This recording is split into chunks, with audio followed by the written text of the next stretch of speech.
Release से पहले ही leak हो गई मोदी जी की फिल्म।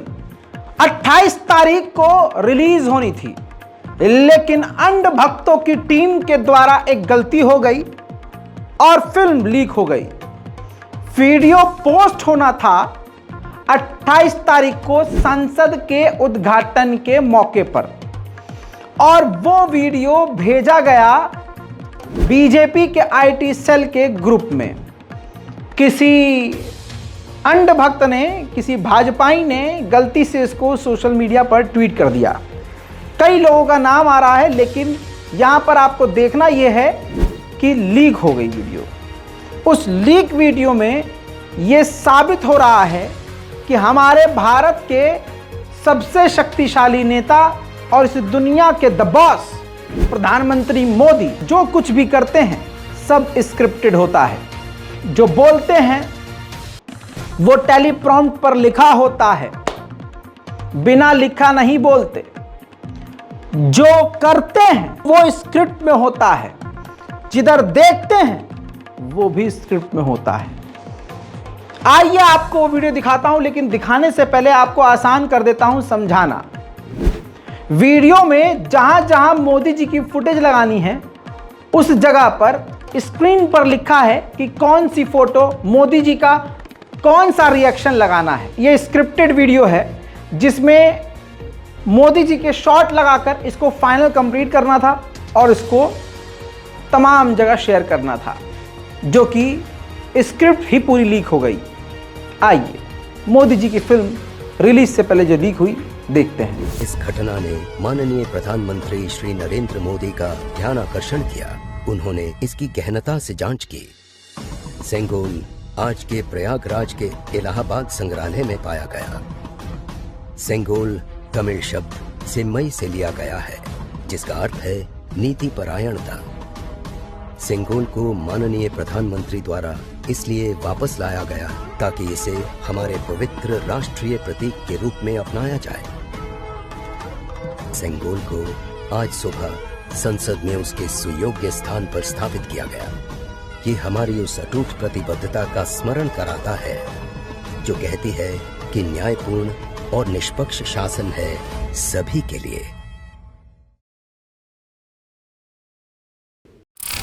ये जहां जहां ब्लैक स्क्रीन पर कुछ लिखा हुआ आ रहा था ना, वहां वो डायरेक्शन थी कि यहां पर किस तरह की मोदी जी की फॉक लगानी है, मोदी जी किस चीज को देख रहे हैं वो लगाना है, मोदी जी क्या कर रहे हैं और कौन सी वीडियो लगानी है।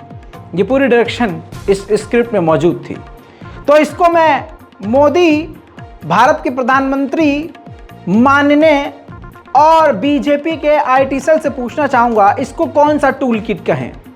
ये जो सब कुछ स्क्रिप्ट के थ्रू होता है आपके यहाँ, क्या कहें इसको? वहीं नए संसद भवन मोदी जी के महल का उद्घाटन होने वाला है और संवैधानिक तौर पर देश के राष्ट्रपति को उसका उद्घाटन करना चाहिए, लेकिन इस पर गोदी मीडिया इस तरह से खुद सफाई दे रहा है जैसे उनके पिता ने उनको छोड़ दिया हो कि हाँ उद्घाटन तो हम ही करेंगे, यह विपक्षियों का मुंह बंद करो। अब गोदी मीडिया लगातार खबर दिखाने के बजाय आपके सामने बस ये साबित कर रहा है कि ये देश विरोधी बातें हैं जो ये बातें की जा रही हैं, और मोदी जी अगर कर रहे हैं तो क्या बुरा कर रहे हैं, और प्रधानमंत्री का कद राष्ट्रपति के कद से बढ़ाकर दिखाया जा रहा है। ये सब क्रोनोलॉजी अगर आज के वक्त भी आपको समझ में नहीं आ रहा है तो मुन्ना आप जाहिल हैं या शायद पढ़े लिखे जाहिल हैं। दोस्तों, इसके अलावा ये लेटर हेड देख लीजिए, लगभग तमाम दलों ने, विपक्ष की पार्टी के तमाम दलों ने ऐलान किया है कि बहिष्कार करेंगे नए संसद भवन के उद्घाटन के समारोह का। संयुक्त बयान में यह कहा है कि जब लोकतंत्र की आत्मा नहीं बची तो नए संसद भवन का कोई फायदा ही नहीं है। लेकिन इन तमाम विपक्ष के दलों से मैं कहना चाहता हूं, बेवकूफ हैं आप सोच रहे हैं कि संसद भवन का उद्घाटन है, अरे वो तो मोदी जी का राजमहल है। आपको समझ में नहीं आया अभी भी? वो संसद है, अरे वो राजमहल है जहां अब हमारे मोदी जी हमेशा हमेशा के लिए राज करेंगे। क्योंकि देखिए, बोल चुके हैं सत्यपाल मलिक कि 24 में अगर मोदी जी को नहीं हटाया तो हमेशा के लिए अब मोदी रहेंगे और चुनाव प्रक्रिया ख़त्म कर दी जाएगी। याद है ना वो रिपोर्ट? हाँ, सत्यपाल मलिक, भूल गए होंगे आप, लेकिन फिर भी याद दिला देता हूँ। मैं बता रहा हूँ, अगर 24 में नरेंद्र मोदी को नहीं हटाया गया तो डेमोक्रेसी को खत्म कर देगा, चुनाव ही नहीं होगा। फिर ना सिर्फ टीटो की तरह कहेगा मैं ही हूँ। आप देखो ना, पंजाब में एक दिन उनका ट्रैफिक, एक दिन गाड़ी रुक गई, कहीं प्रदर्शन कर रहे थे किसान, कोई वायलेंट वो नहीं था, उसी को कह रहे आज मैं जान बच गई मेरी, मैं बच के आया हूँ। ये कायर भी हैं। 8 मिनिस्टर्स तो अपनी मिनिस्ट्री में जाते भी नहीं है, चूंकि उनका सारा काम पीएमओ देखता है। प्राइम मिनिस्टर एब्सोल्यूट पावर चाहते हैं हर चीज की, वही तय करना। आप देखो ना कि पुलिया का भी उद्घाटन होगा तो वही करेंगे, और ये मुझे चाहे नुकसान पहुंचाना तो इनकी औकात नहीं है कि नुकसान पहुंचा दे। मेरी 5 स्टेट में मेरी कम्युनिटी के लोग रहते हैं और मैं घूमता हूँ गाँव, सब इनका इलाज कर देंगे अगर मुझे कोई नुकसान पहुंचाया गया। देश के लोगों को मैं ये कहना चाहता हूँ कि आखिरी मौका है, इस बार जाति, संप्रदाय, धर्म सब भूल के इनके अगेंस्ट वोट करो, वरना कभी मौका नहीं मिलेगा। दोस्तों, दूसरी तरफ हिंदू समाज और हिंदू संगठन के लोग लगातार मुसलमानों के खिलाफ कत्लेआम की बातें और हेट स्पीच दे रहे हैं, लेकिन प्रशासन पूरी तरह से गुप्त और चुप है। गुजरात में प्रवीण तोगड़िया ने फिर से मुसलमानों के कत्लेआम की बात की और मुसलमानों के खिलाफ जमकर हेट स्पीच दिया और मजाक मुसलमानों का उड़ाते हुए मुसलमानों के धर्म का भी मजाक उड़ाया। लेकिन जब मुसलमान खुद ही आगे नहीं आएगा आवाज़ उठाने, न मुसलमान आएगा FIR करने, न मुसलमान आएगा अपनी हक की बात बोलने, तो जिब्रील को तो अल्लाह मियाँ भेजेंगे नहीं कि जाओ तुम खुद इनकी मदद करो। हैं? अपने लिए खुद लड़ना पड़ता है। परवरदिगार भी उन्हीं की मदद करता है जो अपनी मदद की हिम्मत करता है। खैर, प्रवीण तोगड़िया, गुजरात। हिंदुओं का सर काटने वालों, लव जिहाद का बहन बेटियों को शिकार बनाने वालों, तुम अपनी औकात में रहना, वरना हिंदू शेर जगकर निकल रहा है। अब तो हिंदू ही आगे। ठीक इसी तरह से नफरत पैदा करने और फैलाने वाली मशीन टी राजा ने राजस्थान के कोटा में खुल्लम खुल्ला मुसलमानों के खिलाफ कत्लेआम और मुसलमानों के खिलाफ हेट स्पीच दी है। सीधा सीधा सुनिए। अगर किसी लव जिहादी को ठोकना है तो बजरंग दल से जुड़िए। क्या आप सब लोग हिंदू राष्ट्र चाहते हो? हिंदू राष्ट्र चाहते हो? अपने फोन की टॉर्च लाइट खोल के बताओ। रात में तारे जमीन पर दिखने चाहिए, रात में तारे जमीन पर दिखना चाहिए। और हमें प्रधानमंत्री मोदी जी एवं उन तमाम नेताओं को यह बताना चाहता हूं कि अब हिंदू राष्ट्र बनने से कोई ताकत रोक नहीं सकती। भारत देश को अखंडित राष्ट्र बनने से कोई ताकत रोक नहीं सकती। अब की बार भारत देश को हिंदू राष्ट्र घोषित करे। हमें यह स्लोगन सोशल मीडिया के माध्यम से मोदी जी तक पहुंचाना है, उन नेताओं तक पहुंचाना है जो सेकुलर है। सेकुलरिज्म नहीं चलेगा। अब भारत में, अब राजस्थान में सिर्फ हिंदू राज चलेगा, हिंदू की बात चलेगी, दूसरी कोई बात नहीं चलेगी। बोलो भारत माता की। अरे वो समय पर एक अकबर था, आज हर गली हर चौराहे पर अकबर की नाज़र दालानों की संख्या हमें बहुत ज्यादा दिखती है।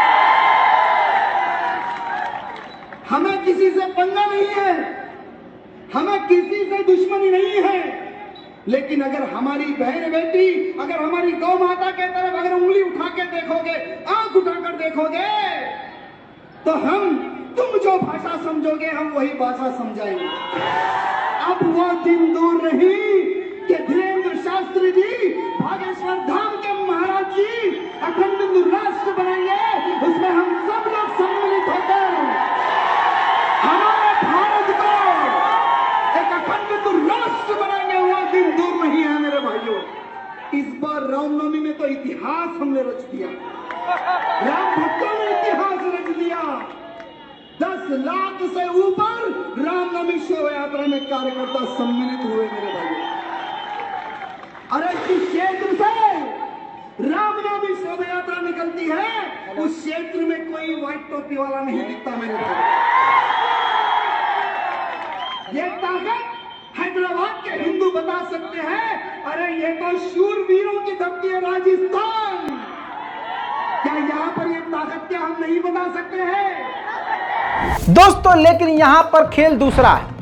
यहां पर कार्रवाई हो गई है। हिंदू राष्ट्र की तारीख बताने वाले टी राजा पर एक्शन। गहलोत सरकार ने दर्ज किया केस। जी हां, केस दर्ज किया जा चुका है। लेकिन सवाल यह है कि क्या ये केस दर्ज करने से ये रुक रहे हैं? अगर केस दर्ज करने से ये रुक जाते तो एक एक व्यक्ति पर 100 से ज्यादा केसेस हैं। इनको केस से डर नहीं लगता। ये तो नोटिस पब्लिक में फाड़ कर टी राजा अपने आप को राजा समझता है। अब जरूरत है कार्रवाई की। सरकार से अनुरोध है, मेरी तो खुद मोदी जी से अनुरोध है कि अपने लोगों को रोकिए। जिस प्रकार से लगातार ये नफरत की बोल किससे रहा हूं, माफ कीजिएगा, छोड़िए दोस्तों, गजब बेइज्जती है। उधर दोस्तों भागेश्वर धाम वाले बाबा किस लिए जाने जाते हैं कि पर्चे पर वो आगे आने वाले बंदे के भविष्य का पूरा खंडन कर देते हैं।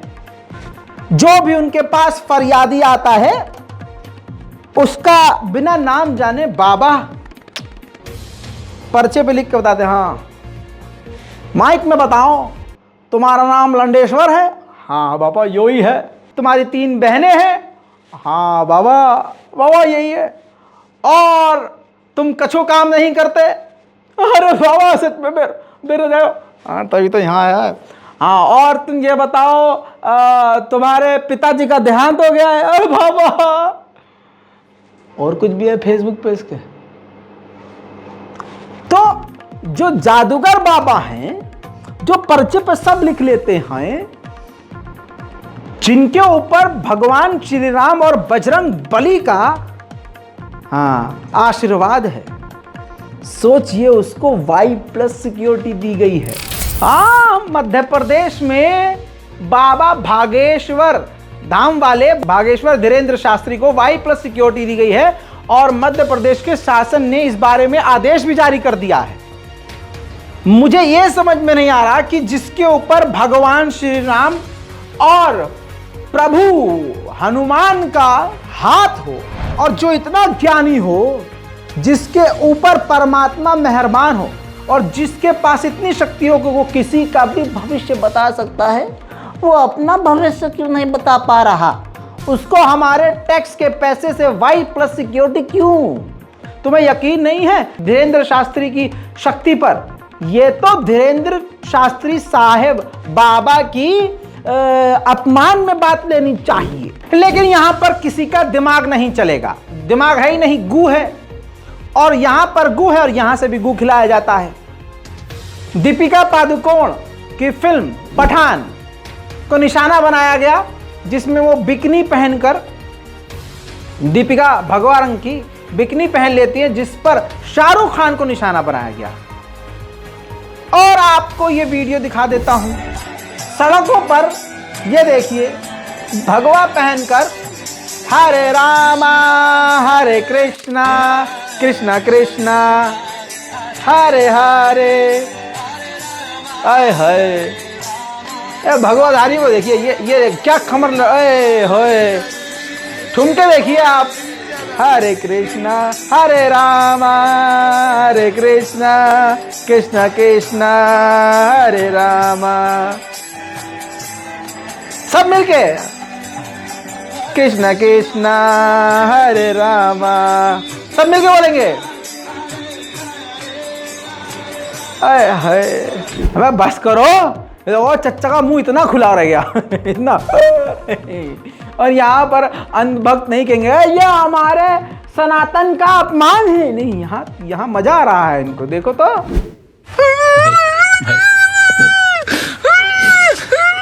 नहीं भैया, समाज में एक से एक लोग हैं यार, हमारी तरफ भी एक से एक हैं। किसी ज्ञानी ने उर्फी को कहा कि तुम्हें जो है याकूत और कई तरह के पत्थर होते हैं, नीलम, मोंगा, अकीक, ये पहनना चाहिए। उसके बाद दीदी ने ये पहन लिया, ऐसे पहन, देखो फिर मुंह फटवा तुम्हारा, जूता उठा के मारूंगा। जूम नहीं करना, जूम नहीं करना, देखो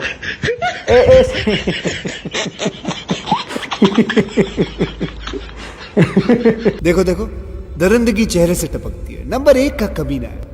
छी छी छी, आंखें देखो, नीयत में खोट, साफ नजर आता है, हवस से भरी हुई।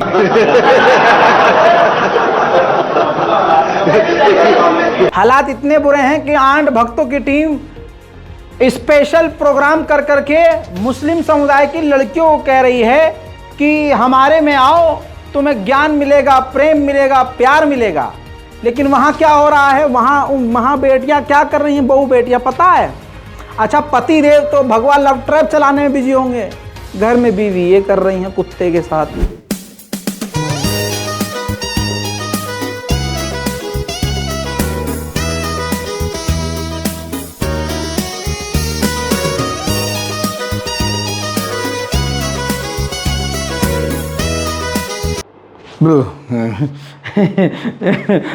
यार तुम यही सोच रहे हो ना, काश तुम कुत्ते होते। तुम हो तुम हो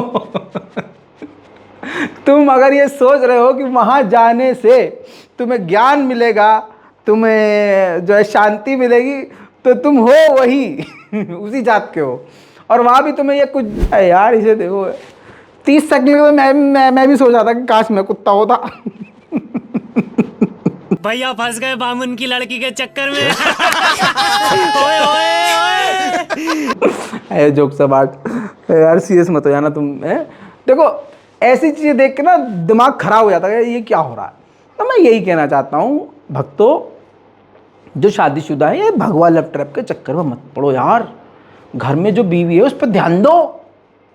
कुत्ता चाट रही है बीवी, मैं नहीं मानता कुत्ते का, कुत्ता तो गधे की वो भी चाट लेगा, तुम्हारी बीवी चाट रही है, ये ध्यान दो, ये बहुत गलत है। अब ऑन सीरियस नोट आपको बताना चाहूंगा कि किस प्रकार से हमारी वीडियोस पर तो यूट्यूब बैन कर देता है ऐड, कद्दू कोई पैसा नहीं मिलेगा, क्योंकि हम जो हैं सच्ची खबर दिखा रहे हैं। लेकिन भगवा लव ट्रैप और मुसलमानों के खिलाफ जो भी वीडियो बनाया जाता है, यूट्यूब दबाकर उस पर ऐड चलाता है, खूब पैसा भी कमाता है, कमाओ पैसा। उसका सबूत YouTube पर एक चैनल है जिसने इस वीडियो को अब 100% प्राइवेट कर दिया है।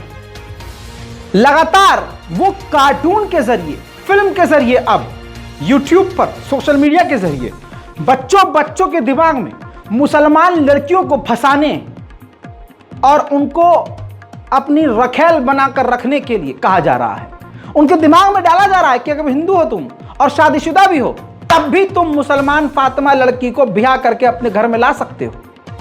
थोड़ा सा अंश इस कार्टून का आपको दिखाना जरूरी है, क्योंकि आपकी बेटी मुसलमान, अगर आप मुसलमान हैं तो आपकी बेटी अगर कहीं पढ़ रही है, कॉलेज जा रही है, स्कूल जा रही है, कोचिंग सेंटर जा रही है, सिलाई सीखने भी अगर जा रही है, याद रखिएगा खतरे में है अगर उसके आसपास ऐसे लोग हैं। फिर वो कौन सी वजह है जो आप मुझसे कटे कटे रहते हैं? क्या मैं आपको पसंद नहीं, या फिर आप किसी और से प्यार करते हैं?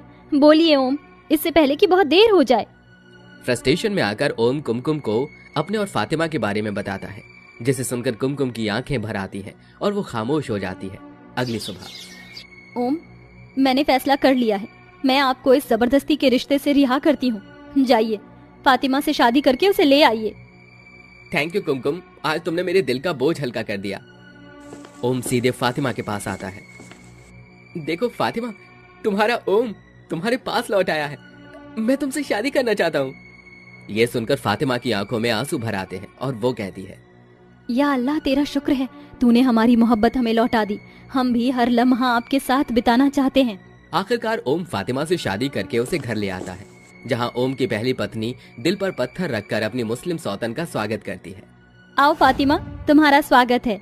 हो क्या गया है तुझे कुमकुम बहू? तुझे इस बात का जरा भी अंदाजा है? तूने अपनी जिस सौतन को अपनी मांग का सिंदूर दिया है, तेरी उस मुस्लिम सौतन को सिंदूर का मतलब भी मालूम नहीं।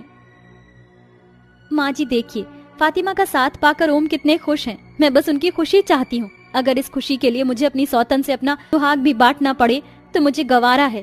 सौतन और पति के सुहाग रात की सेज सजाती है, जहां एक और ओम फातिमा के दोस्तों बहुत लंबी कहानी है जिसका अंश ये है, सारांश ये है कि हिंदू मैरिड होकर भी मुस्लिम लड़की को लेकर आए और हिंदू मैरिड औरतें उस चीज को एक्सेप्ट करें। नंगे हो चुके हैं मुसलमानों का दिल दुखाने के लिए, वो नंगे हो चुके हैं, वो हैवान बन चुके हैं, वो इंसानियत उतार कर फेंक चुके हैं, वो ज़ॉम्बी हो चुके हैं हमें नोच खाने के लिए, हमारी इज्जत तार तार करने के लिए।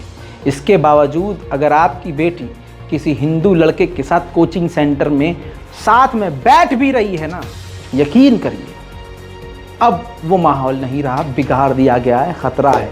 बच के रहो, दूर हो के रहो, पाक साफ रहो, नजासत से दूर रहो। रिपोर्ट को शेयर कीजिए, दुआओं में याद रखिए।